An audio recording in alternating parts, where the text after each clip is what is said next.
द्वितीय पर्याय पर तृतीय पाଳି तृतीय पर्याय आरंभ हो गलानी प्रचार। पश्चिमबंग में बीजेपी प्रचार करिसेंती बीजेपी राष्ट्रीय अध्यक्ष जेपी नड्डा पुणी थरे दृढ़ोक्ति प्रकाश करिसेंती जे एथर बीजेपी बंग विजय निश्चित। पश्चिमबंग निर्वाचन को नहीं तांकर आकलन कौन से संपर्क में जेपी नड्डा सहित आलोचना करिसेंती भेटिसेंती न्यूज 18 स्पेशल कॉरेस्पोंडेंट पायल मेहटा।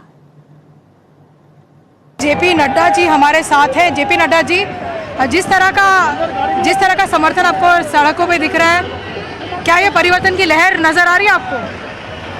बंगाल की जनता ने तय कर लिया है कि ममता जी को आराम देना है और भारतीय जनता पार्टी को अगले 5 साल के लिए काम देना है और विकास की एक नई कहानी लिखनी है और असोल परिवर्तन के लिए बंगाल की जनता आतुर है और इसलिए जनता पार्टी से आगे निकल गई है और जनता खुद ये चुनाव लड़ रही है। बहुत अहम बात कही, क्योंकि आप पिछले 7-8 साल से आप लोग लगे हुए बंगाल में, जिस तरह का रिस्पांस मिल रहा है, कभी आपने सोचा था 7 साल पहले कि इस तरह का समर्थन मिलेगा आपको बंगाल में? देखिए, हम ये जानते हैं कि राजनीति में सच्चाई की जीत होती है। ममता जी गलत रास्ते पर चली थी और भारतीय जनता पार्टी सच्चाई के रास्ते पर चली हुई थी, इसलिए धीरे धीरे सफलता मिलना तय था और अब वो समय आ गया है जब बंगाल की जनता ने बिल्कुल तय कर लिया है कि वह 200 पार बंगाल में भारतीय जनता पार्टी को करा के ही मानेंगे। नड्डा जी, आप हमेशा अपनी भाषा पे बड़ा नियंत्रण रखते हैं, पर जिस तरह की भाषा ममता बनर्जी आपके लिए बोल रही है, प्रधानमंत्री जी के लिए बोल रही है, अमित शाह जी के लिए बोल रही है, आपको लगता है कि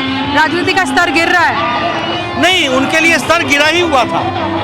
only she has come in real colours and you know leader is always tested during the time of crisis and she has failed to be a leader when during the time of crisis she has lost her cool।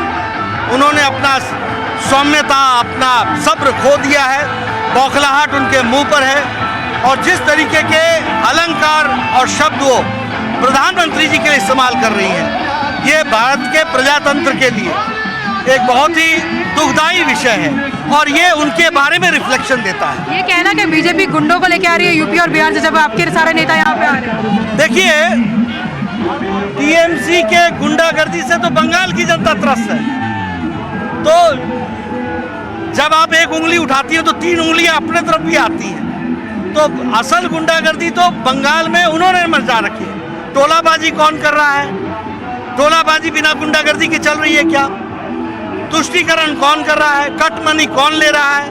Amphan में भ्रष्टाचार किसने किया? जो अनाज भेजा गया उसमें चोरी किसने की? कट मनी कौन ले रहा है? तो ये सब गुंडागर्दी जो है, ये कांग्रेस, ये टीएमसी का तरीका है और इसलिए खुद 10 साल गुंडागर्दी की और अब गुंडागर्दी के खिलाफ बोल रही हैं। यह बताता है कि आप कितने सतही स्तर पर राजनीति कर रहे हैं। 80% वोटिंग हुई है नड्डा जी पहले फेज में, सेकंड फेज का इलेक्शन कल है। क्या लगता है कि जिस तरह की वोटिंग है उसके बाद आप अभी तक इस बात पे कायम है कि आप 200 सीट पार करेंगे? मैं इसीलिए कह रहा हूँ कि ये 80% की वोटिंग, पायल जी, ये बता रही है कि जनता पार्टी से आगे निकल गई है और जनता ने तय कर लिया है ममता को बैठाना है और बीजेपी को लाना है।